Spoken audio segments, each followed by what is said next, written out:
Konflik harimau Sumatera dengan manusia di Aceh hingga saat ini belum usai. Salah satunya yaitu di Kabupaten Aceh Timur, seperti di Kecamatan Indramayu. Konflik ini terus berulang sejak awal tahun 2025.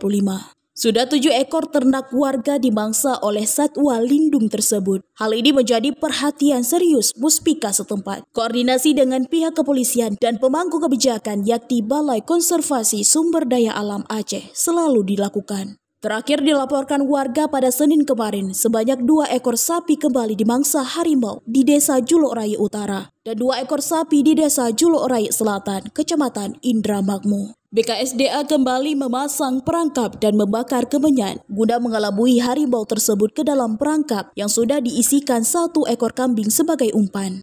Hari ini Muspika Kecamatan Indramayu mendampingi tim BKSDA memasang perangkap harimau di Gampung Julok Raya Utara di APL 6 guna agar harimaunya nanti apabila masuk ke dalam perangkap akan dibawa ke tempat yang lebih baik lagi, ke hutan, mungkin yang ke habitat yang lebih besar lagi hutannya. Karena masyarakat selama ini was-was ketika pergi ke kebun karena berapa ekor lembu warga yang dimakan dengan harimau. Kemarin itu ada 2 ekor di perkebunan sawit ini, lembu warga dimakan dengan harimau. Maka hari ini dari BKSDA memasang perangkap harimau yang demikian.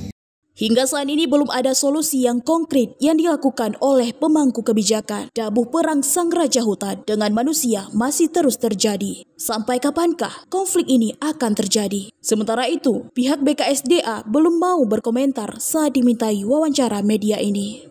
Dari Aceh Timur, Romi Syaputra melaporkan untuk Puja TV.